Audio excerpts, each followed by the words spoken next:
All right, welcome everyone to How to Leave Your Audiences Howling with Laughter. I'm Michael Davis of Speaking CPR. With me is Ray Engan, my good friend, comedian, comedy writer for The Tonight Show. Lots of humor in his background. And we're going to have a brief discussion. We're going to keep it to no more than 30 minutes today because Ray is a busy man. He has to go at the top of the hour.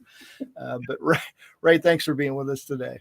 Thanks, Michael. Good to be here. Good to see all those shining, smiling faces out there. And now, if you would like to join us, and we'll bring you on a little bit later for some questions and answers, you can join us live with speakingcpr.com. As I always like to point out, it's not live with speakingcpr.com. You don't want to do that.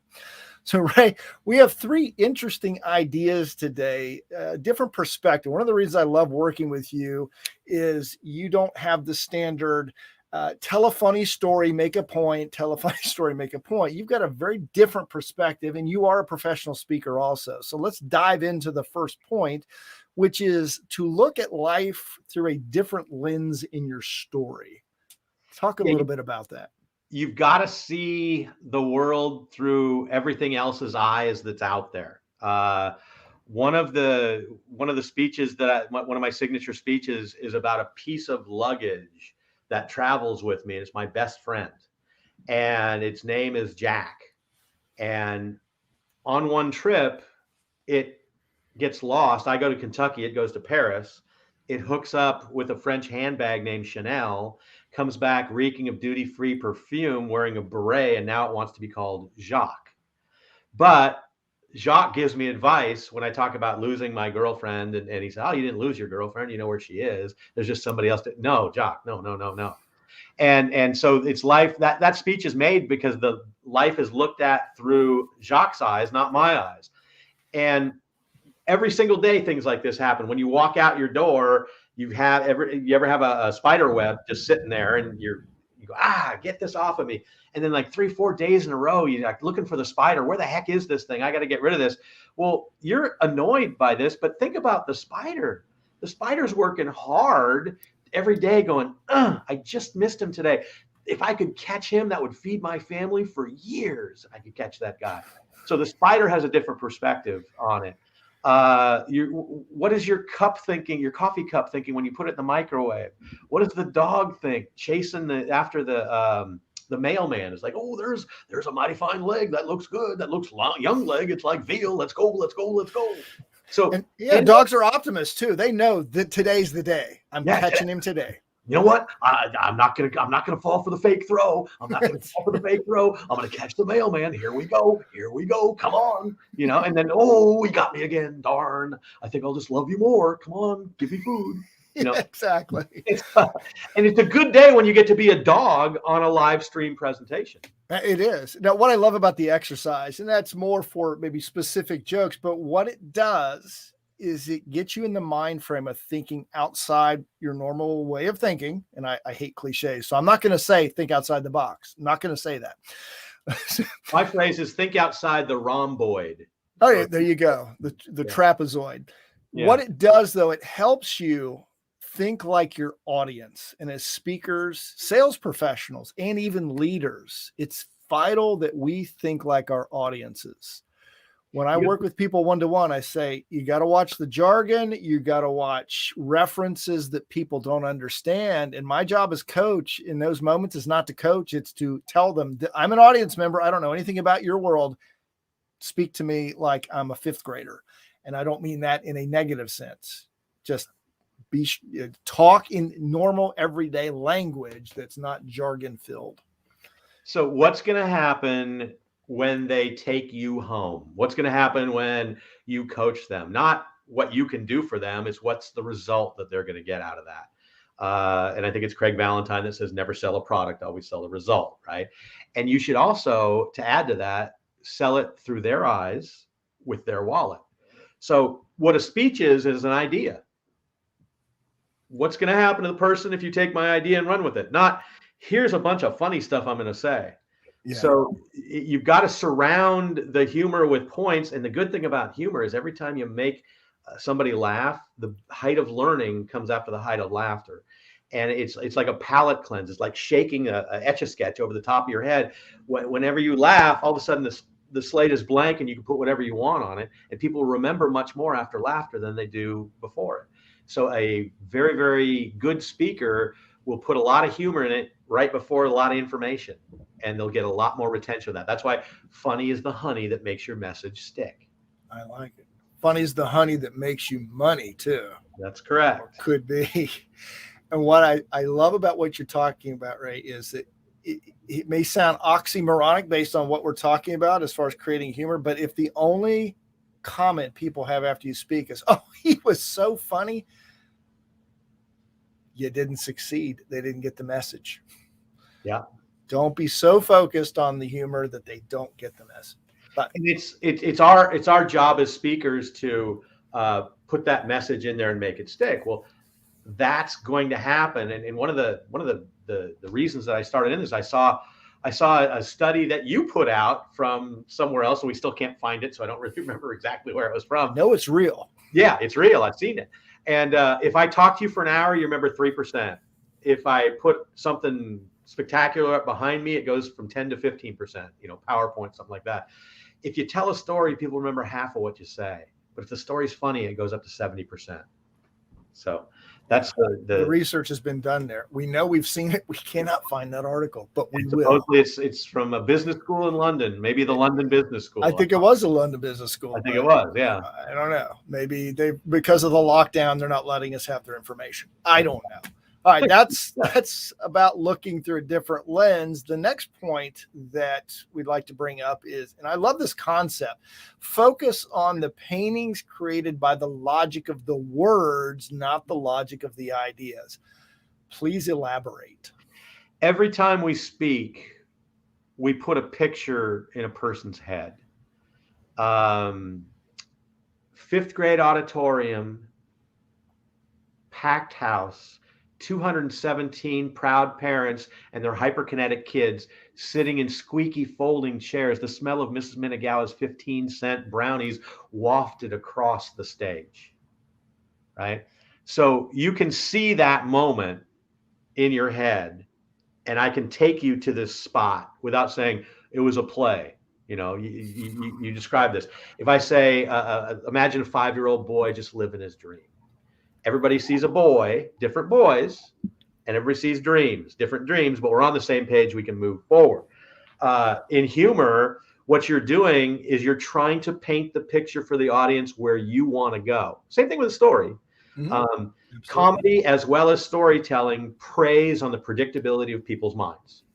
And you are taking them down a path, and then you're going to take them down a different path because surprise is part of comedy.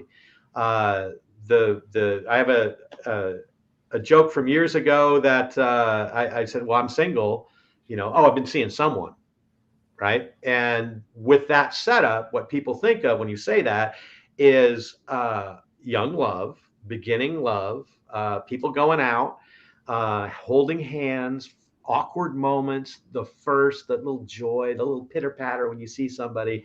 Well, the actual joke is, oh, I'm single. Oh, I've been seeing someone. But you can't tell much with binoculars, really. And it goes from being a cute, loving thing to a stalking thing, right? And there's a fine line between stalking and being there. Don't ask me how I know that, but it takes people to a spot. What humor does, the definition I use is from the Humor Research Lab in Boulder, Colorado, or HURL. It's a benign violation of a norm that surprises you. So you have to take people down this path, and it's based upon what I call a two-way option. There's those words, seeing someone. You could look at that as dating, or you could look at that as looking in a mirror, or a therapist, or stalking, or whatever it is. But that's how the humor is created. You take people down one path, you use this two-way option, and then you take them down another path. Best example out there right now is the Geico commercials with, Jimmy and I, we got a house, but we have ant problems. Jimmy, this is expired. They pull back, middle-aged women walking all over the place. Oh, I hope you have enough money to clean this place. Saying all those types of things. Those are fabulous. That's what a two-way option, or a phonetic ambiguity is the official word for that, which I love. But two-way option to me works well. The word mine can be used in many different ways. Possession, a hole in the ground that brings up gold or diamonds, something that explodes during a war that they catch people on. That's where most humor comes in. Absolutely. And I want to go back to your setup of the auditorium. What I love about that is I could hear the squeaky chairs, I could smell the brownies, and I could see, because you said 217, I have a really good picture of how many people were in that room. That's all you needed. One of the biggest challenges we see with humor and storytelling is exceedingly long setups or no setups. To your point, it was a play. Okay. Yeah. That's leaving too much leeway in the audience's mind. And then the long setups bore us. Do not give us a novel. 3 details is all you need. You covered scent, sound, and visual. That's enough. Let us fill in the rest, because when we let our audience fill in the rest, they become part of the story. And we should always let the audience's imagination do the work for us. Yes. That's the thing about humor, is you don't want to be too precise in certain situations. You want to leave enough vagueness so they can paint their own picture. It doesn't matter if the person was wearing a red shirt. Let them know that the person was dressed colorfully. Don't make it so they can see it. Make it so they can see it, and don't limit their choices. Yeah, I always say we don't want to push the audience out of our story. Just enough, let them feel in some of the color details, et cetera. If that's not critical to the story, let them do that part. There were 57 snot balls on the floor from the hyperkinetic kid. You can paint whatever picture you want. Yeah, that's too much detail. All right. The third one I love, because this goes back to a concept I learned from some of my comedian friends before I even met you, Ray, is that comedians are paid to complain. Speakers are paid to uplift. And that leads right into the third point. Turn your annoyment, brand new word, into their enjoyment. Talk about that. I created that phrase a couple of days ago, and it's like my new toy, my new baby. With that, it's kind of fun.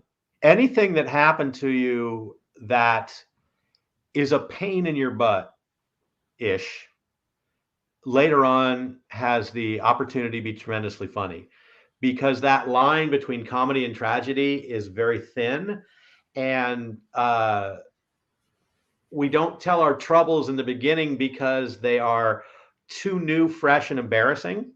But once time goes on, then they become very, very funny. For example, when I say it's a benign violation of a norm that surprises you, it has to be benign so nobody gets hurt. If we're walking down the road and Mike and I are walking, we have a reasonable expectation that we're going to stay upright. We're going there. I trip and fall. Boom. Mike's first thought, oh, idiot, you tripped and fell. Look at you. And then I get up with a broken arm. Then it's not funny anymore until the arm heals. And then it's funny again, because now there's no pain associated with it. The other question I get asked a lot about when is too much. We all have scars, and we love showing our scars. Mm-hmm. We don't show our open wounds. And so there has to be some sort of healing that has gone on over the pain for it to become truly funny. It shouldn't be bleeding.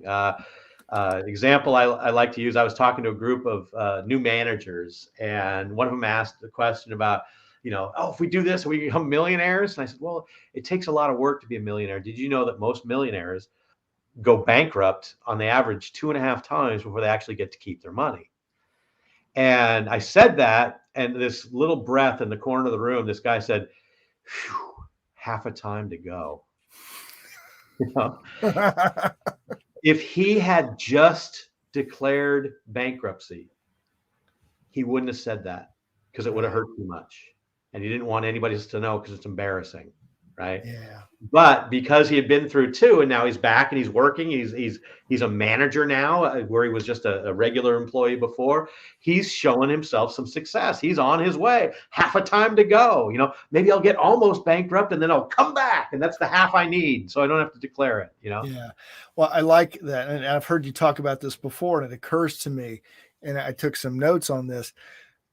It goes from humorous incident, tripping and falling, to tragic accident, broken arm, to, with time, humorous story. So Absolutely. it goes through that arc, and that's true of the bankruptcy. All of it, and that's a simple formula you can follow. Yeah, it's Funny incident, tragic accident, humorous story, or humorous point.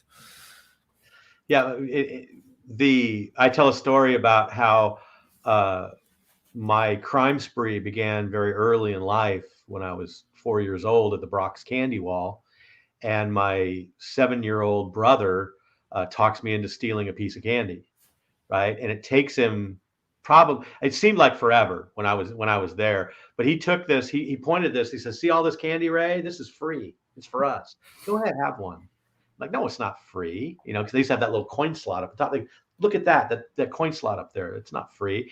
And he says, "Oh, no, that coin slot is too high for you. You can't even reach that. That's so the parents pay. They want us to be back here. So you walk through the entire store, see all the stuff, and then they buy more stuff. So this candy is free for us." And I'm like, "No." But my 7-year-old genius marketing brother was making sense, right? And then he did the final thing. He took a piece of candy off the wall and he pulled on it. It was my favorite. It was a chocolate mint. And as he pulled it, that little soft chocolate slit opening was there. And he took it and he put it in my palm. And he said, "Go ahead. They can't use this one. It's already been opened." And I picked it up and I looked at him, and he's like his tongue was like snaking out of there like a fork, right? But I'm like sitting there, and he's like shaking his head.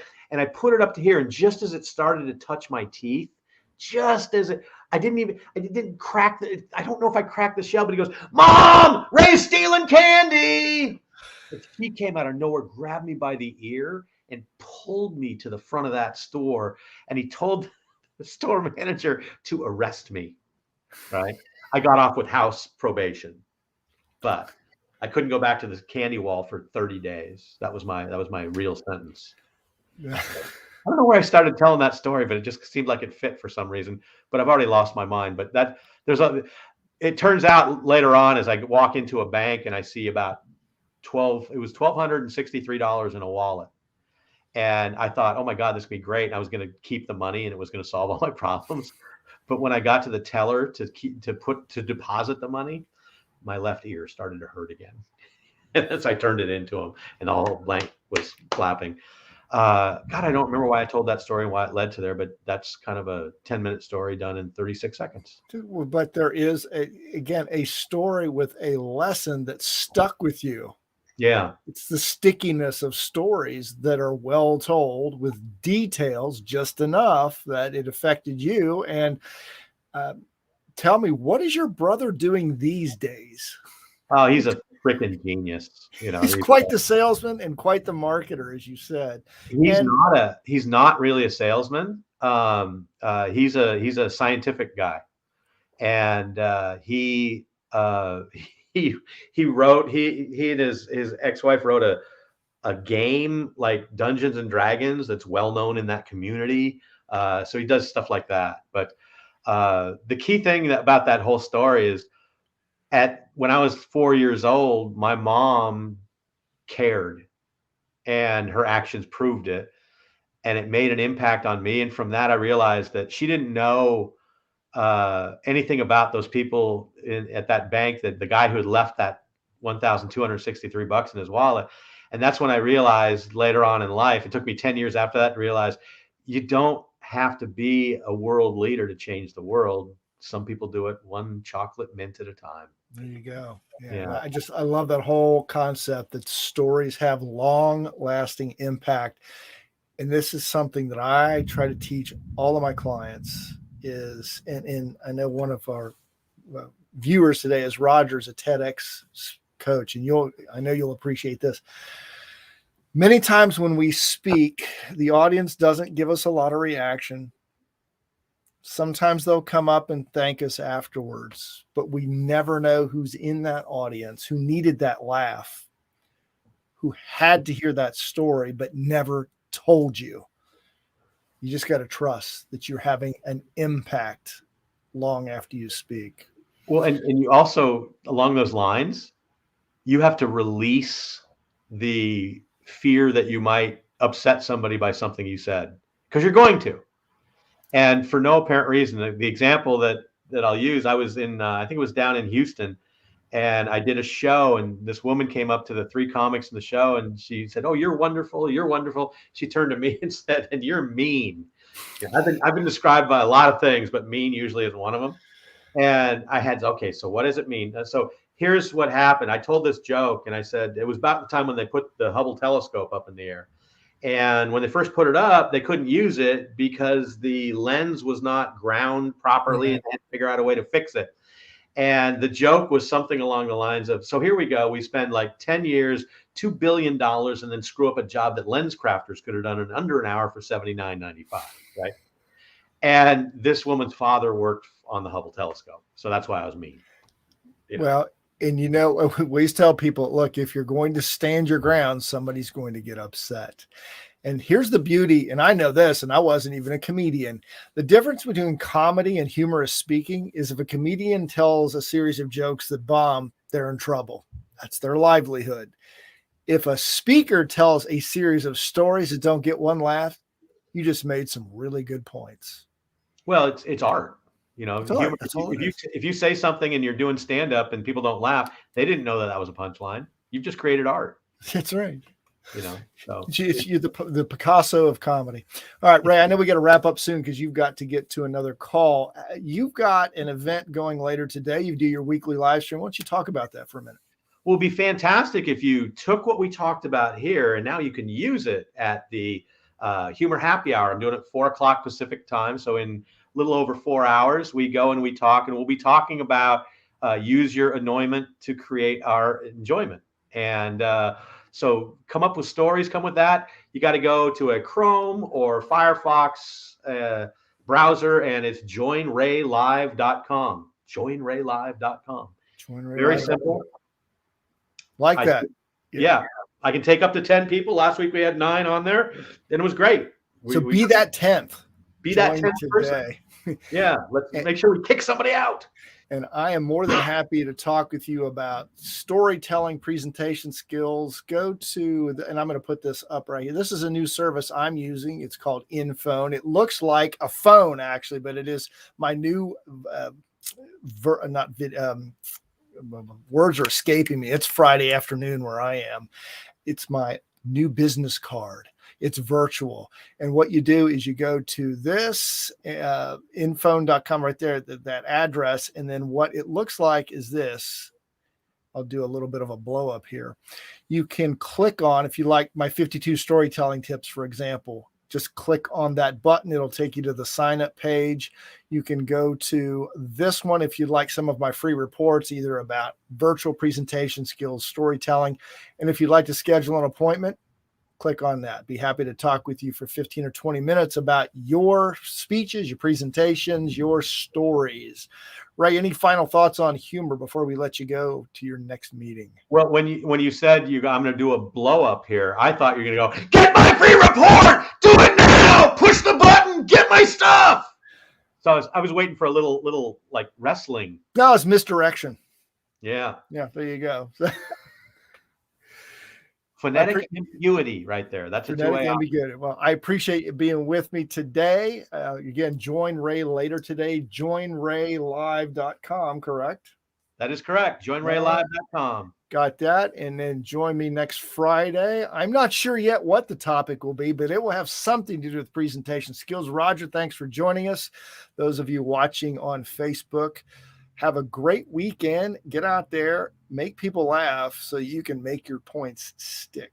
Whatever you have, Michael, it's going to be mighty impactful. There you go. Thanks, Ray. We'll talk with you very soon.